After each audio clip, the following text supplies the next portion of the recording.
Good afternoon, everybody, and welcome. The G-EHCO is hosted by the Gastro Foundation in association with Project ECHO, University of New Mexico.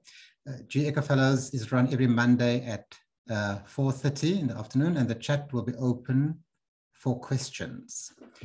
My name is Lucien Ferndale. I work at Gray's Hospital as a gastrointestinal surgeon. I've given a talk on esophageal cancer before, and today's talk is basically a continuation of that one. So what we'll be concentrating on today, talking about today, is locally advanced esophageal cancer.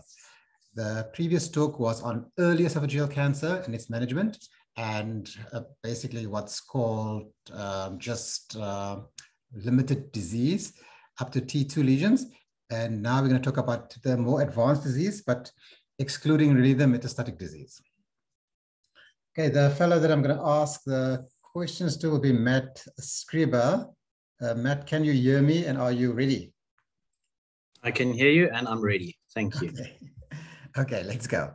Right, let's start. Here's our case presentation. 56-year-old female, presented with dysphagia. She's an ECOG 1 performance status. Sorry, that should be ECOG. Forgive the spelling error there.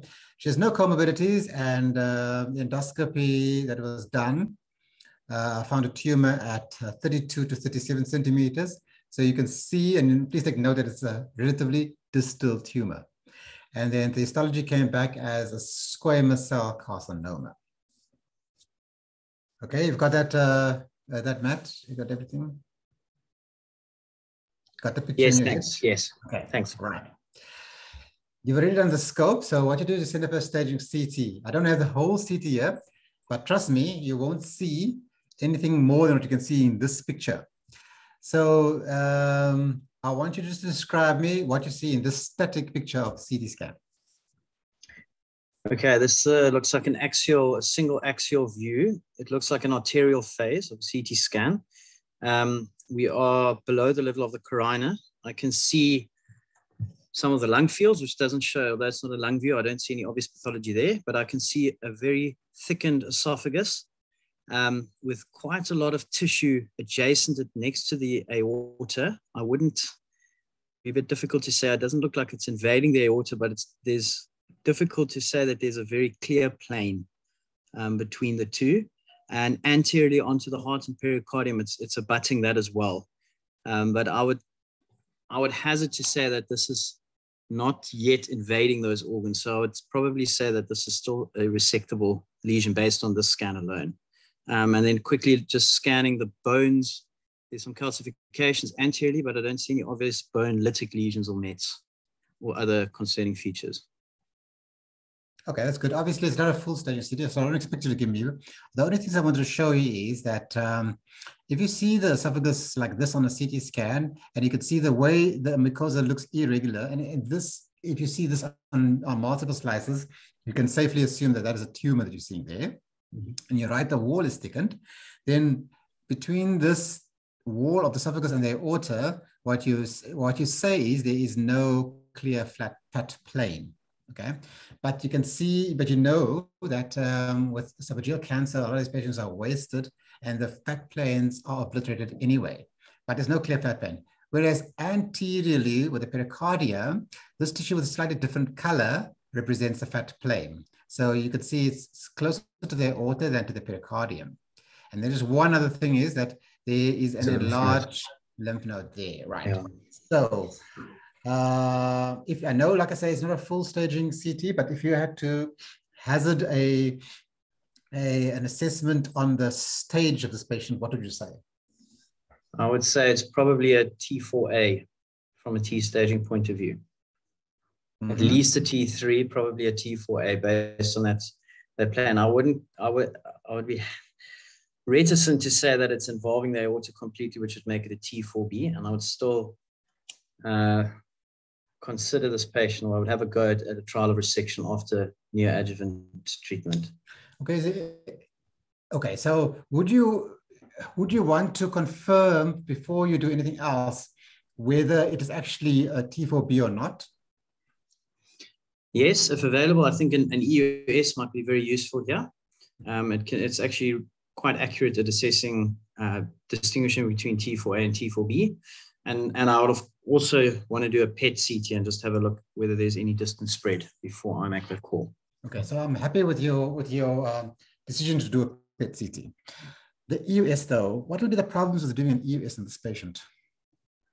The main problem would be getting a scope through that very small lumen. I'm not sure if you'd actually get there. You won't. You'd have to dilate. Yeah. So the question you got to ask yourself is the benefit worth the risk of doing EUS and seeing that this tumor is stuck to the aorta at this stage? And remember, this patient comes to your clinic. You've got the scope report. You've got the CT scan. There's no distant meds I can tell you. Let's assume you got a PET. You've got an EUS available, and you yourself can do the EUS. The question here is, would you do the EUS or not? No. No. The risk outweighs the benefit in a patient like this because of you'll see further on what management plan will have with this patient. So with this patient, I wouldn't necessarily perform an EUS. Okay. So you're correct. Stage, you can't say whether it's T3 or T4. CT scan is very poor in differentiating between T3 and T4. EUS is much better. It's got a very high sensitivity of differentiating T3 to T4. It's close to 100%, and so therefore it's a very good staging investigation. We would call this one N1 because of that lymph node that was enlarged. And I can tell you it was M0 because everything else showed there's nothing else. So it's between a stage 3 and a stage 4A. Okay. You take this patient to your multidisciplinary team, and the oncologist says, look, as in any oncology department, this is all the options available we can do anything. It's your patient. What do you want? So which of these options do you recommend for this patient? The last one, neoadjuvant chemoradiation. Okay, good. I agree. Now, say the oncologist for some reason says, look, he's not happy with that option. What else would you accept? Say this becomes a negotiation. What else would you accept? And what did you say? No, definitely not. I'd have to first hear what the reasons are why they're not accepting that option. So let's say, look, we're a bit busy at the moment. Our waiting list is a bit long particularly for radiotherapy. Some short-staffed, some naffy excuse. If you don't have everything available, which of these would you accept would you consider acceptable treatment for a stage 3 patient with esophageal cancer? Sure. I guess one can consider adjuvant chemoradiation. Whatever you do, I think it's a squam. So you have to give the patient radiation. It's always ideal to give it beforehand because it's better for outcome. But I would consider upfront surgery with chemoradiation, although I wouldn't be very happy with it. But I guess that's what I would say. Okay. So the evidence for any adjuvant therapy in squamous cell carcinoma is not enough to recommend it in any clinical setting, is what you should say. For adenocarcinoma, it's a different story. For adenocarcinoma, adjuvant chemotherapy does have a beneficial role in some patients, even chemoradiotherapy. But for squamous, the treatment will have to be neoadjuvant. And the only ones that showed any level 1 evidence of improving outcome in patients is the one you recommended, and another one is just giving chemotherapy. Okay, so when you talk about locally advanced cancer, the definition is not standardized. So some people will have one definition, others will have a different one. So, but an acceptable definition would be anything that is node positive from T2 onwards, and then T3 to T4. I think most people will accept that if you say that, it's locally advanced, provided there's no metastatic disease or distant metastases. Surgery alone will result in not more than 18 months survival, and that's on a good day. So therapy should be considered standard, and this is neoadjuvant, adjuvant. You're saying, but it's neoadjuvant really. But the modality and regimen of choice is still controversial. Now, the adjuvant treatment, okay, I'll show you what evidence they have for even the adjuvant therapy. If you talk about adjuvant therapy, it could be post-operative radiotherapy, post-operative chemotherapy, or post-operative chemoradiotherapy. Now, when you're deciding whether anything will be acceptable to your patient, you must look at what the level 1 evidence shows. The level 1 evidence that you can get in literature for most types of diseases is randomized controlled trials, multiple randomized controlled trials showing the same thing. So you have to look at meta-analyses and see what they came up with. And you have to look in places where they see a lot of so in China is one place. So this article from China, they looked at post-operative radiotherapy. They used randomized controlled trials, but they only have found 3. And their evidence did show that if post-operatively you just give radiotherapy, there is some benefit in the overall survival in patients, according to this forest plot. And there's even some benefit of disease-free survival. However, you must keep in mind that meta-analyses have got their weaknesses. I've mentioned this before in my previous talk. And one of the biggest problems with meta-analysis is that it is heterogeneity. So they're using different patients with different diseases in different stages at different performance status. And therefore, their heterogeneity was quite high. So for the evidence here for post-operative radiotherapy, they would say is there, but not very strong. Okay, it's quite a recent study, and it was a pretty good study, but they admitted on heterogeneity being a big problem. With post-operative chemotherapy now, we're still talking about adjuvant therapies. The 2 biggest trials done was one in 2014, one in 2018, and they both really showed if you give post-operative chemotherapy that the benefit is really not there for squamous cell carcinoma. Both of them did for squamous cell carcinoma.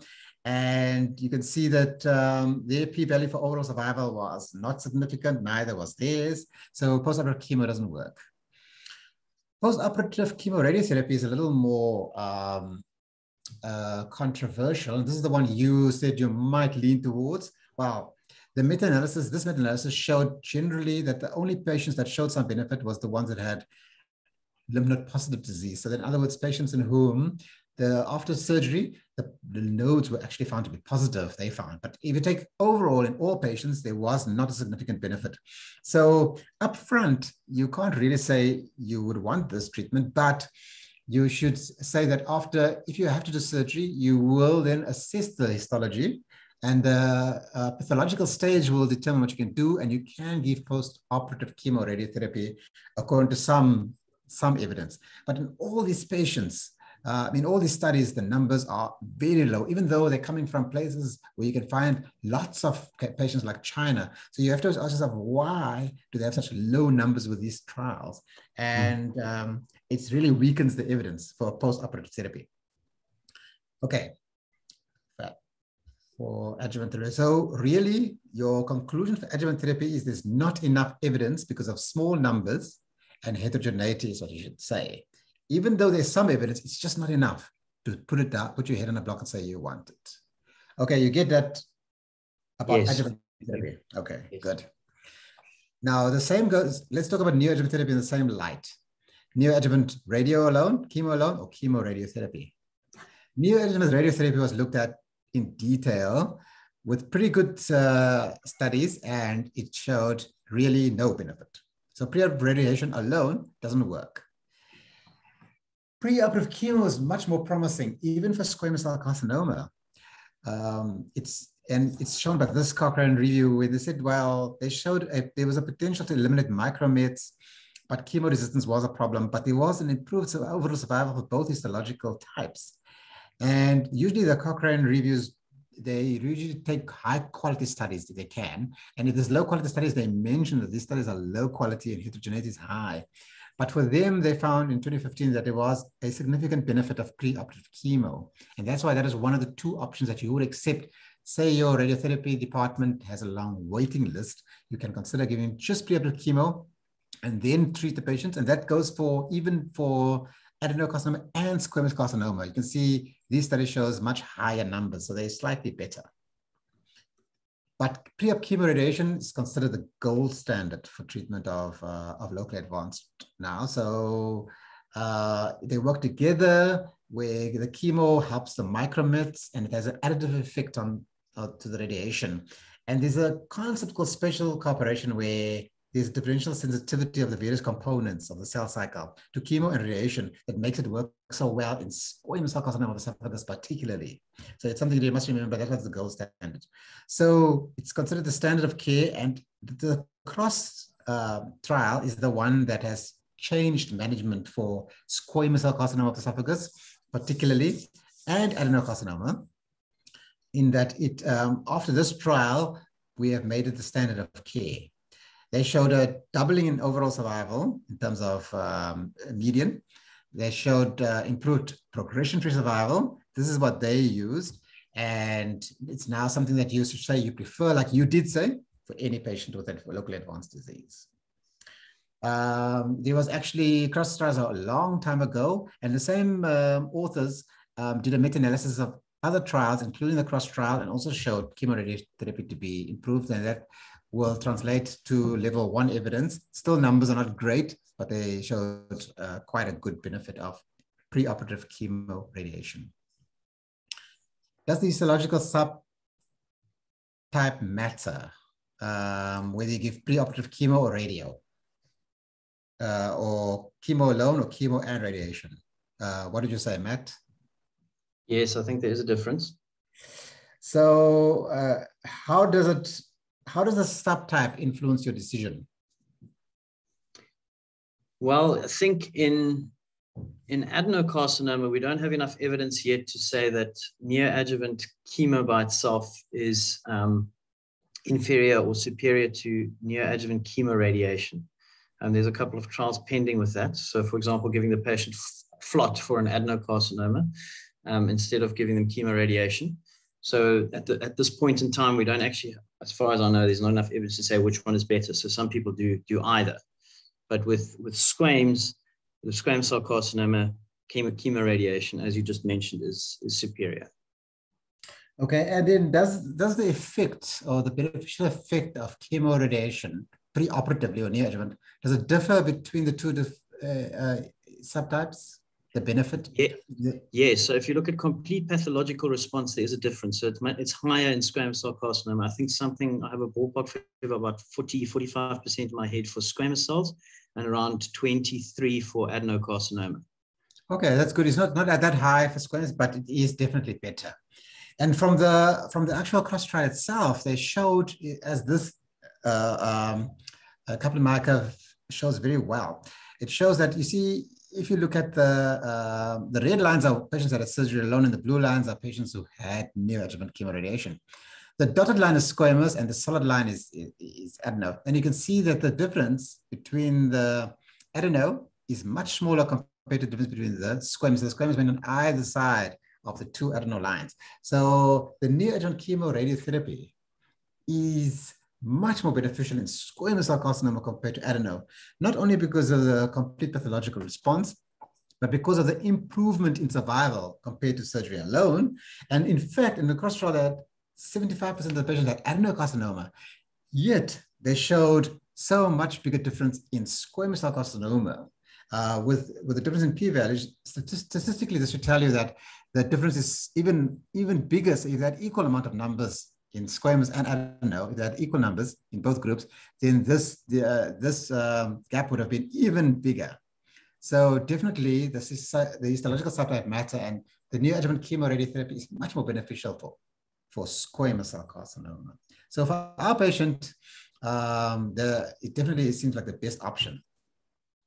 There was another study published in 2007, which basically just looked at a decision analysis protocol, and they showed the different types of treatment regimens for esophageal cancer. And you can see that surgery, being the solid line, has, in terms of survival and in quality of life, had the worst outcome.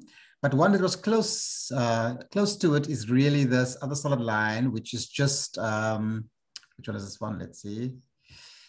Okay, so the top one, the top line, the best line is the chemoradiotherapy plus surgery, which is the best survival. Then the second one, you can see there, is the chemo plus surgery.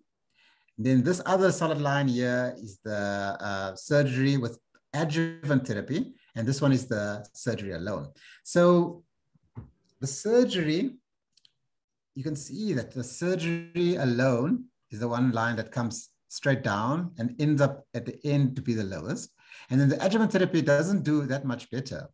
So definitely treatment should be given before surgery for squamous cell carcinoma, especially if you want an improvement in survival. But once again, this looked at both types, subtypes, so you can't really tell. But the same thing goes for quality of life. Surgery alone is the worst survival. Adjuvant therapy is a little better, but not much. And the better therapies are pre-operative, either chemo alone or chemo plus radiotherapy.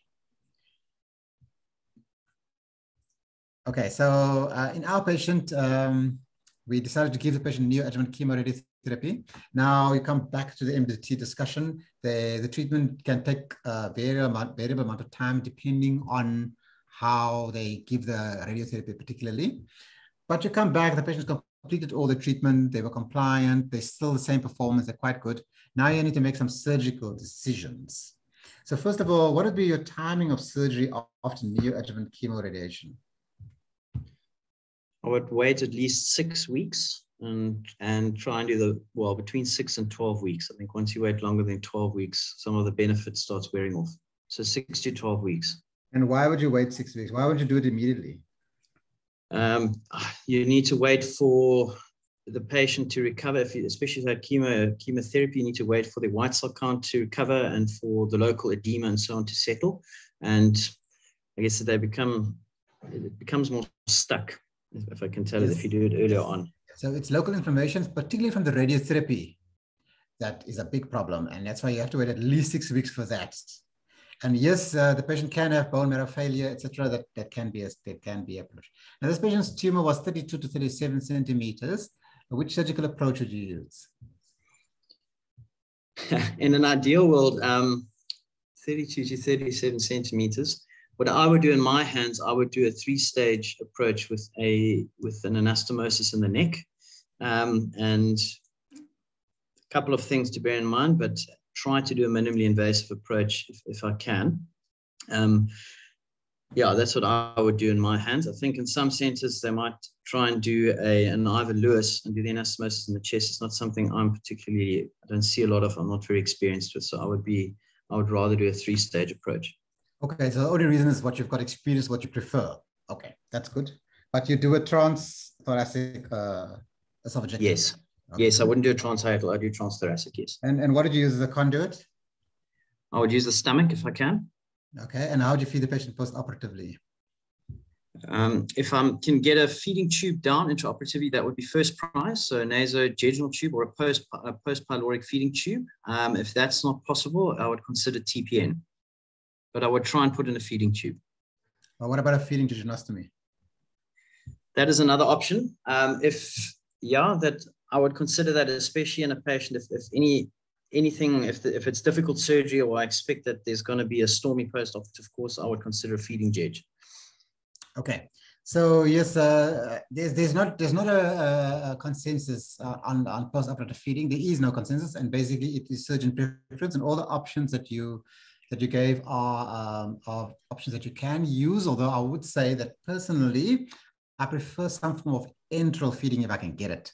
So I would go first prize with a tube, and second prize is with a feeding jejunostomy, and then only third prize would have got parenteral feeding, because the benefits of enteral feeding are so much more than just nutritional gain. The immune modulating effects of it is something that you end up needing in these patients after they've had a major surgery. But anyway, for our patient, we used the Ivor Lewis. We used the stomach. We didn't do the pyloric drainage. We put a nasojejunal tube, and for the actual anastomosis, we did an endesophagus to a side stomach. Sorry, that shouldn't be gastrojejunostomy. That should be an esophageal gastrostomy. Right. So now this patient, after the operation goes well, and then the third day, you find the patient is still in ICU. The intensivist tells you there's more than 2 liters coming out of this patient in 24 hours. It's serous fluid from the chest drains in total. You've put 2 chest drains, let's say. But the patient is stable with no other concerns. They actually want to discharge the patient from ICU because the patient has been extubated, they have no anatropic needs, and they actually are tolerating the nasojejunal feeds. The only problem is a bit of a highish output from the chest drains. So what do you think could be the cause for this high output? I would have two concerns. I'd always be worried that I've got an anastomotic leak, and I know it's serious fluid, but I'm worried he's still producing saliva, whether that's actually saliva coming out, or the other option is that you've caused that it's a lymph leak from a thoracic duct injury or something like that. Okay, good. Yeah. So the main issues are Chyle. You got a Chyle that's leaking, Chyle leak, or you got an anastomotic leak, just like you say. So in a patient who's stable, actually being discharged from ICU now, what investigations would you perform? So I would do, for the anastomotic leak, I'd either do a contrast swallow if that was available. If the patient was a bit more sick and I wanted to see what's going on in the chest, you can do a CT with oral contrast. And I would also send off the fluid to look for chylomicrons to exclude a or to exclude lymph leak. Okay. So remember, this patient, it's a stable patient as well, and being discharged from ICU, ICU is quite happy. Yeah. So I would do a contrast swallow. I agree with you. I'd go with your contrast swallow. And this contrast swallow is normal. And definitely in a well patient, I wouldn't bother with a CT scan because they're too well. And yes, this patient, we did fluid triglycerides and found that it was 110, more than 110. So this is a Chyle leak. How do you manage? In a multidisciplinary team setting, I would involve a good dietitian, and I must be honest with you, I haven't managed one in a while. Wow, that means that's good. It means you didn't have one. So I'm just going to say what I think I would do is consider actually starting the patient on keeping them nil per mile, starting them on TPN, on a low-fat TPN. Okay. Right. So yes, you can do conservative management, or you can do surgical management of a Chyle leak. And basically, here are the two compared. So the conservative management, you're right, it's nil per mouth, so they mustn't eat.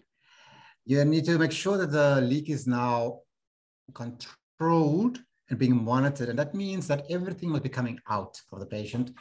There must be nothing collecting inside the chest. And then you can give the patient enteral feeds. You do not have to do a TPN. You can give them, but if you give them enteral feeds, you must give them a high protein, low fat diet with medium chain triglycerides instead of the long chain. Okay. Failing that, like I said, I always prefer enteral feeds. Enteral feeds got lots of benefits, but failing that, you might have to give parenteral nutrition. Now, the question might come to you, when do you manage this surgically? And really, you shouldn't wait too long, is the answer. It's not something like in other cases where you think you're going to manage a fistula, etc., that is under control and the patient is well. This fistula, you have to manage surgically much quicker than an intracutaneous fistula, because from the thoracic duct itself, there are no fibroblasts that come and can actually heal spontaneously. So the rate of spontaneous healing is not great. And two, the patient can lose a lot of nutrition and go backwards quite a bit if you leave it too long. So really, the guidelines say that if it does not fall below a liter after 2 days, in 24 hours after 2 days, then it's failed conservative management. So you give it 2 days, 48 hours, and it must be less than 1 liter in 24 hours. If not, then you have to go back in if you did a thoracotomy. And that's a rethoracotomy. There are lots of reasons why I can't wait longer, apart from the fact that the patient becomes more malnourished, but also because it gets more difficult to go back in. And then you have to do a thoracic duct ligation. And sometimes you can give a patient a high-fat bolus just an hour before you take into theater. But in general, you're going to have to, you might not have that available. We generally don't do, it's a lot of fiddling and faffing. We just go in and we do a mass ligation of all the tissue in the supradiaphragmatic tissue. And you look at, you know where the aorta is, you'll be able to see it.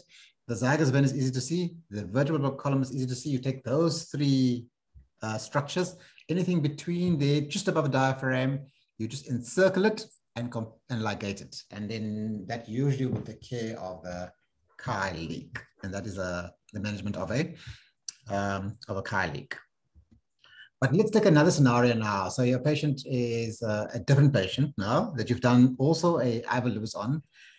That gets extubated day 1, progressed to full feeds by day 2, but in day 3 develops tachycardia and tachypnea with some raised inflammatory markers, as you can see there.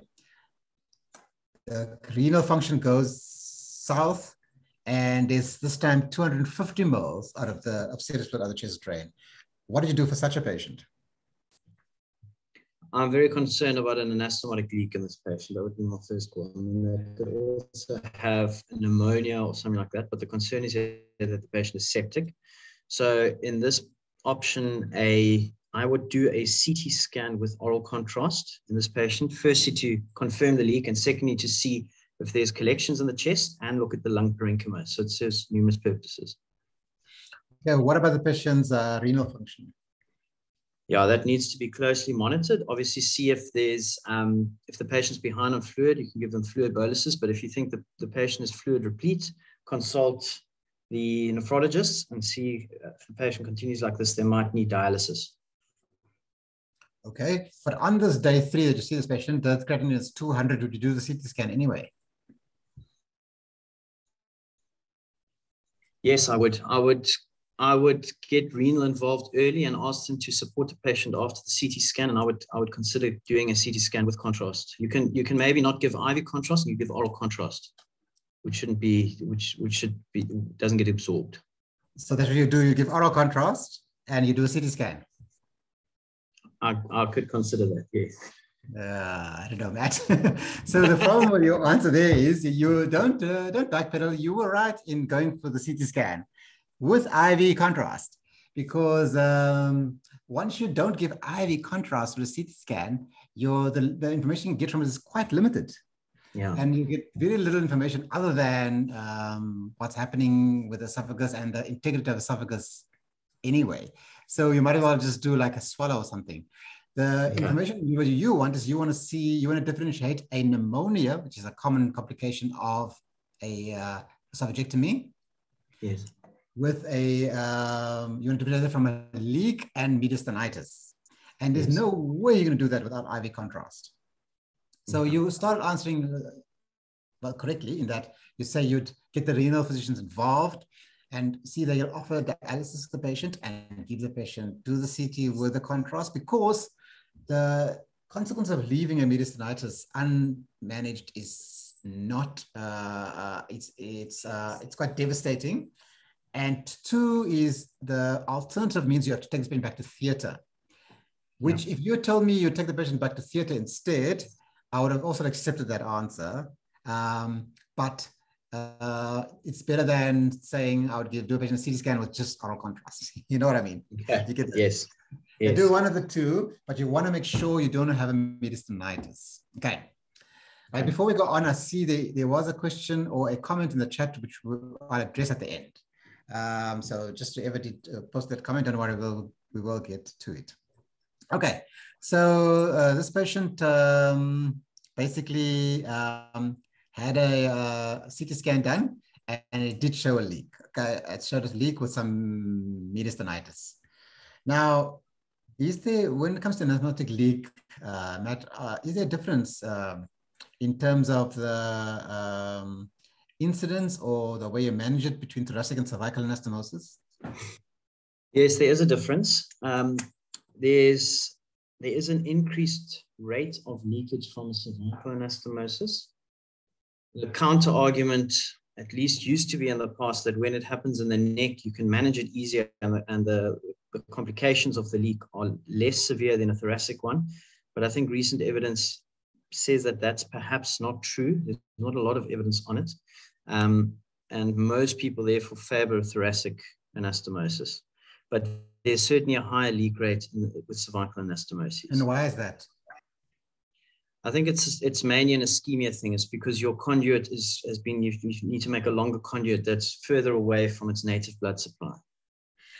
Yes, and if you mobilize the stomach, you have to divide the short gastrics.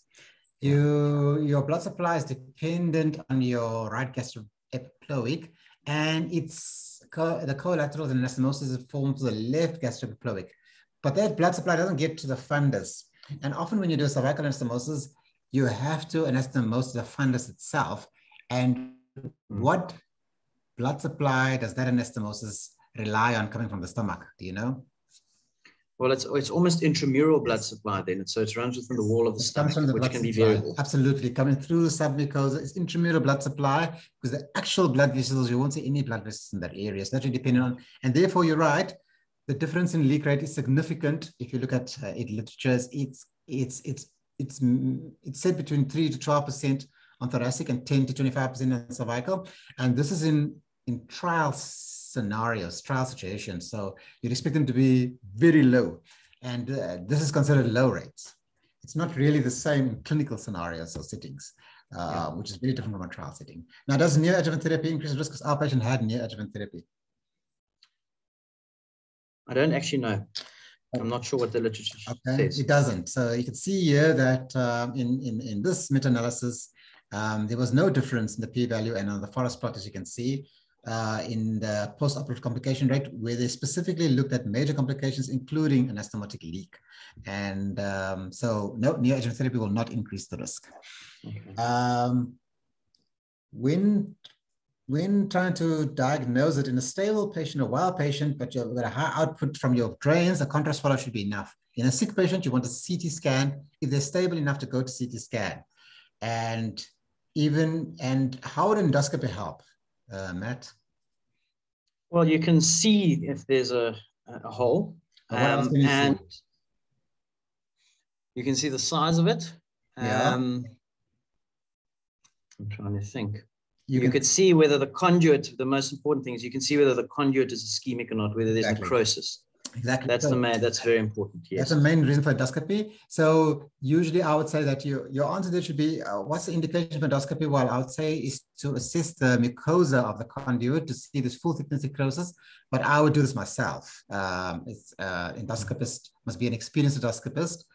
Obviously, you're 3 days down the line. You don't want to increase the complication that you already have by blowing content through a leak into the mediastinum.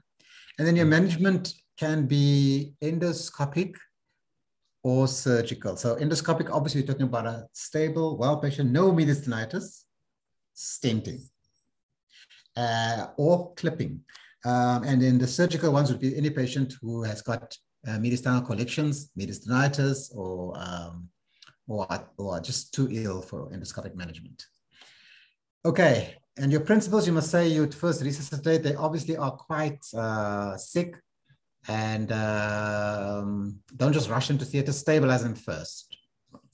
If there's an nasogastric tube in, which I usually insert an nasogastric tube together with my feeding tube because I like to see how the patient is tolerating. Then you must make sure it's on free drainage, and you leave the enteral feeding place. But your principle is that you want to control your sepsis at the time. So you drain all your collections, and it may require a decortication.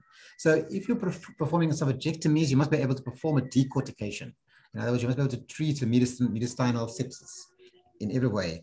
And then, like I said, you can do endoscopic treatment, like we mentioned.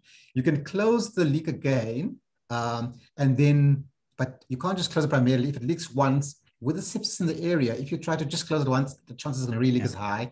So you must buttress it. And the tissue you can use for buttress is what I found works best, pleura. So if you've got good well-vascularized pleura, you mobilize it and you close your repair with it. Otherwise, most commonly, if the patient is sick, you're going to have to take down your anastomosis, do an esophagostomy, and a feeding plan, like either a gastrostomy or jejunostomy. That is the principles of management of a leak. Before we go on to the next thing, I keep the other part on if I have some time we do. There is another treatment for Chyle leak, as mentioned by one of our audience who said that interventional radiology, they're absolutely correct. The reason why I didn't mention it is that it's not readily available everywhere, which they do embolization. You do a lymphangiography and then embolization of the thoracic duct. Not easy to do, so therefore an expertise is not available everywhere, but it's something you do need to know about. So thanks for that. Yeah, that's it. Okay. Lucien, can I ask something? Yeah, sure. Would you also consider, I think it's something that's really taking off, is to do an endovac for a leak as an endoscopic option, to put a vac dressing. Yes. I don't know if you've done that. I haven't seen that personally, but. A vac dressing you put where? You're talking about the vacuum sponge, or you're talking about the vac dressing outside? Yeah, sorry, an endovac, so vac sponge endoscopically coming out the nose. So I've never done that. So I know about it. So obviously it's something that's used in certain centers, and it's obviously at a stage where it's still, where you're not going to get level 1 evidence for it yet. So I would call it experimental at the moment. Okay. Personally, I have not tried it, but I know about it. And people do claim good responses. Thank you. One more thing. So you mentioned pathological complete response, Matt. What if after you give neoadjuvant therapy, the CT scan shows no tumor, your PET scan shows no tumor, your EUS shows no tumor, your endoscope and biopsy shows no tumor? Is it an option to just leave the patient alone? It's very controversial. I have to think back now. I read probably the most recent meta-analysis, which is not very high-level evidence. But I think they've concluded that there's not yet enough evidence to say that that's endoscopically or, oncologically safe to do. So at the moment, I don't think there's enough evidence to say that that's safe. Why do you think there's not enough evidence? You're correct. Why do you think there's not enough evidence? Because there's still a significant number of those patients that will have residual tumor, even though you're not picking it up. So when you resect and you send it off for formal histology, there will be tumor there. And when they do recur from that tumor, a significant proportion will no longer be resectable, as far as I understand it. Okay, good. That's a correct answer. And the best investigations that we have, which would be a combination of endoscopy plus biopsy, EUS, PET scan, and a contrast enhanced CT, the sensitivity, specificity, and the positive and negative predictive values are not good enough, is the answer, to say that this patient definitely has had a complete pathological response. So you would say that no, if you have decided upfront that the patient is going to have neoadjuvant therapy and surgery, even if you can't see tumor after the neoadjuvant therapy, unless there's a strong contraindication, you would still go ahead and do the suffragectomy. Yeah. Okay. The one other thing I want to talk about, like I said, only if I had some time, so we have a few minutes, so let's talk about it, is definitive chemoradiotherapy. Okay. Now, so some people will tell you, hey, why are you wasting your time taking these esophagus out? The complications are so hectic and the mortality rate is so high that compared to other surgeries that you should consider some alternative treatment, and definitive chemoradiotherapy does seem to work. Why do we use it for all patients? Well, let's see here. Which statements here would you say are true or false? We did the true or false thing we did last time again. Definitive chemoradiation therapy. The overall and progression-free survival is equal to surgery. False. Okay, right, that's false. I'll show you what I mean by that. Surgery is associated with a better overall survival. I'm going to say true. False. Should be given as an option in fit patients with resectable tumors at any location. False. True. Definitive chemoradiotherapy is the first-line treatment option for cervical squamous cell carcinoma. Yes, I think that's true. That's true. For the third one, I should have specified. Sorry, you may have been at an advantage there. This was concerning squamous cell carcinoma. So definitive chemoradiotherapy can be given as an option to any patient, no matter where it is, provided it's squamous cell carcinoma. Sorry, I didn't put that in there. So that might have put you at advantage for that one. Anyway, let's go through your answers and see what evidence is. Well, NCCN will definitely say that definitive chemoradiation is the treatment option for, as you can see, for all these tumors up from T1B, so anything that can't be removed endoscopically, if it's in cervical esophagus, it's a treatment of choice, according to the National Cancer Comprehensive Network guidelines. Okay, so that's why it's your first line treatment. There's a Cochrane review on definitive chemoradiation. That's, like I said, the Cochrane reviews are some of the best evidence you can get for things when you're looking for level 1 evidence. They found 7 studies with more than 1,000 patients. That's a pretty good number. Excuse me. And their conclusion was that definitive chemoradiation is at least equivalent to surgery. Excuse me. But definitely that pertained only to squamous cell carcinoma, not to adenocarcinoma. They could not conclude that for adenocarcinoma. And they also, excuse me, said that the qualitative evidence for the definitive chemoradiation being equivalent to surgery was low to very low because of significant heterogeneity. A lot of the studies included adenocarcinoma and squamous carcinoma and didn't differentiate between the two. And in some studies, they compared it to surgery alone. And you know, in locally advanced cancers, we don't do surgery alone. So it wasn't compared to the gold standard. There were small studies, a lot of them, and there were lots of errors in study design. And that's what I love about these Cochrane reviews. They really do a good job of looking at the evidence critically. Mm-hmm. But they did say that it is least equivalent to surgery. Now, the question I asked you was the overall survival of surgery is better than thing. The overall survival is equivalent in squamous cell carcinoma between definitive chemoradiation and surgery. But it's a progression-free survival that's different. And this study shows that even though that in this study, the overall survival was equivalent, but when they looked at progression-free survival, they found that the multimodal therapy was significantly better than definitive chemoradiation. So a lot of these patients, although they live the same amount of time, they live with the cancer if they had definitive chemoradiation, whereas those that had multimodal therapy live disease-free. So that's a significant difference, as you can imagine. So therefore, it is not really the magic bullet. But just so you know about it, they give it differently in the West and the East. So in most Western countries, they go up to 50.4 grays, whereas in the East, they give up to 66 grays. In Japan, they're quite hectic. They go all the way up to 66 grays there. And you can give either the 3D conformal radiotherapy, which is what we use here at our place, or you can give the more advanced intensity modulated radiation therapy, which a lot of centers use. And in the chemo, it depends on the histology, obviously.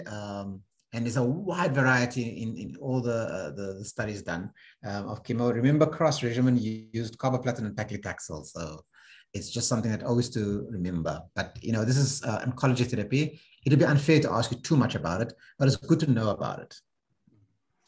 So you can conclude that the role of definitive chemoradiotherapy, somebody says, why did you do it with all patients? Says, no, it's got a role because no firm conclusions can be drawn from the studies so far because of low quality evidence. But we know there's better results with squamous. Resource availability should be considered. Remember that the radiotherapy is quite resource intensive. But the suggested indications here are cervical esophagus because you can't really remove this. I mean, we gave a seminar here a few weeks back, and some of the older surgeons still talked about doing surgery for cervical esophageal cancer. Really, we can't justify doing such destructive surgery today if you've got treatment that we've got available. And then patient preference, even if it's in the mid-esophagus or distal esophagus, is squamous and the patient says, please, I rather want definitive, you should give that to the patient. And I think you're required to give that option to all your patients as well. But remember, it's only really an option in SCC because the evidence for adenocarcinoma is not great. So in summary, for locally advanced cancer, you can put this algorithm in your head. And provided we're talking about a medically fit patient that has got only locally advanced and no metastases. You can see that it starts from nodal disease or advanced locally. You decide whether it is squamous or adeno. Squamous, you're going to give neoadjuvant chemo, radiotherapy, and then you're going to do surgery. That is the gold standard. If it's adenocarcinoma, we give perioperative chemo, like you mentioned, with a FLOT regimen, 4 cycles, then we do surgery, and then we do another 4 cycles of flot. If you get a bit of a higher stage like T4B, you have to think about, because this goes up to T4A, you have to also decide whether it's adeno squamous. Now, squamous carcinoma, definitive chemoradiotherapy has been shown to be equivalent to surgery in squamous cell carcinoma. So for T4B lesions, you won't be able to remove them. If you can tell for sure it's T4B, then you should do definitive chemoradiotherapy with squamous. If it's adenocarcinoma, because of the limited role and unsure, you know, let's say we're not 100% sure that this works, then you can give high dose of what we call radical radiotherapy in a form of neoadjuvant chemoradiotherapy, like you give for this group here, and then you restage them to see the still T4B. If it still looks like T4B thereafter, then it will be a definitive chemoradiotherapy. You just give a little more to make it definitive chemoradiotherapy. But if it looks like it's resectable after giving neoadjuvant chemoradiotherapy, for adenocarcinoma, you can go to surgery. And that's only because the benefit of definitive chemoradiotherapy is not as good as with squamous. And then cervical tumors all should have definitive, I mean, they're all squamous, they won't be adeno, they should all have definitive chemoradiotherapy. I don't know, does that algorithm make sense? Yes, very much so. I was going to actually ask you what you consider for the cervical cancers. What is, when you look at them endoscopically, what is your kind of your cutoff when you say this is too high?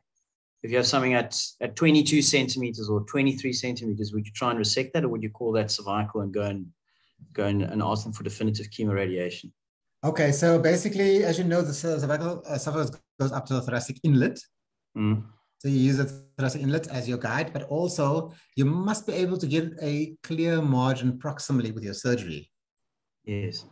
Yeah. So, and your clear margin this time, you'd assume it's in your neck, and that's where you're working. So obviously, if you got a tumor that's above the thoracic inlet, you're not going to get a clear margin in the neck itself because you're already in the neck when you're operating and you see the tumor. Yeah. So anything that's there is before the thoracic inlet, those ones you consider cervical, and they will have definitive chemoradiotherapy. Okay. Okay. So while you're at it, while you've got the floor, any other questions? Because that is it for the presentation. No, just one other. For the adenocarcinoma here in your algorithm there, for the group on the left, would you ever consider giving them perioperative chemoradiation, or do you always give them chemo only, flot? Right. So I always give them chemo, and that's because you mentioned yourself. When you look at randomized controlled trials, I didn't show you those meta-analyses when they compared chemoradiotherapy with chemo alone for adenocarcinoma, then there was no difference in survival. Yes. Whether you just gave or compared to chemoradiotherapy. And for that reason, I give only chemotherapy for adenocarcinoma. Okay. Do you think it's better? Do you think the patients tolerate it better, or because radiation is so difficult, is such a resource limitation? No, it's not because of the resource limitation. It's because of the lack of benefit. So therefore, the benefit-risk ratio makes perioperative chemo a superior treatment to perioperative chemoradiotherapy. Okay. And that's because you take a benefit-risk ratio, because radiotherapy obviously has got its side effects. And is that benefit-risk ratio, forget resource constraints, even if you've got all the resources available to you, you should go for perioperative chemo only. Okay. Right. Anything else? That's it. Thank you very much, Lucien. So excellent. In your practice, Matt, while I have you, before I open the floor to everybody else, since you still got the mic, are you guys dealing with esophageal cancer there? Because before I remember it was the cardiothoracic surgeons, but have you guys taken it over? Yeah, it's a bit of a sore point. We have taken it over, so they all come to us. Mainly because we have such a ready endoscopic we have very ready access to endoscopy. Yes, so yes, you know, we have 2 lists a week where we stent and so on. So they all, oncology is now basically diverted them all to us. So we do all the esophageal cancers. Okay. So is there anything that you do differently from what we described today for locally advanced cancer? No, I think it's pretty much it. I mean, for the adenos, our oncologists will sometimes give chemoradiation. I think it's in their eyes still quite controversial. We leave it up to them. we find that one advantage for the chemo, which is what I find is very useful, is if we've stented them, because sometimes we've got patients with locally advanced cancer that are actually still resectable, but they've been so dysphagic, and we've initially seen them put in a stent. If they have a stent already, our oncologists won't give them neoadjuvant chemoradiation because they're very worried about fistula formation. So they'll happily give chemotherapy. So then we can leave the stent in so the patient can still swallow, and then they can tolerate chemo better. Oh. But some of them will give chemoradiation. So okay, controversial. But for the squams, I think it's not a question at all. They all get chemoradiation. Yeah. Okay, good. Thanks. Right. So, okay, is there anything else from you, Matt? Then I'll open the floor to questions from anybody else. Does anybody else have any? Nothing else. Thanks. Okay. Anybody else with any questions or comments?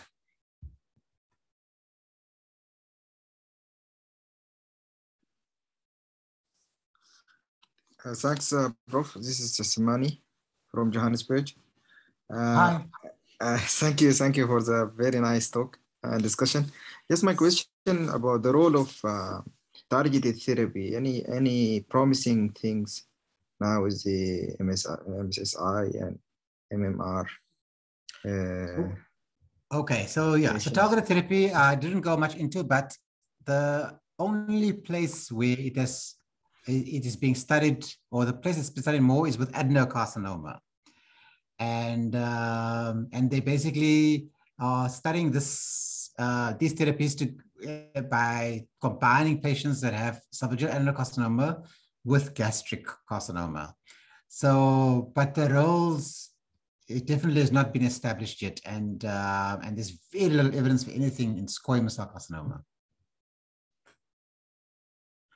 Thank you for the illustration. Sure. Right. Any other questions?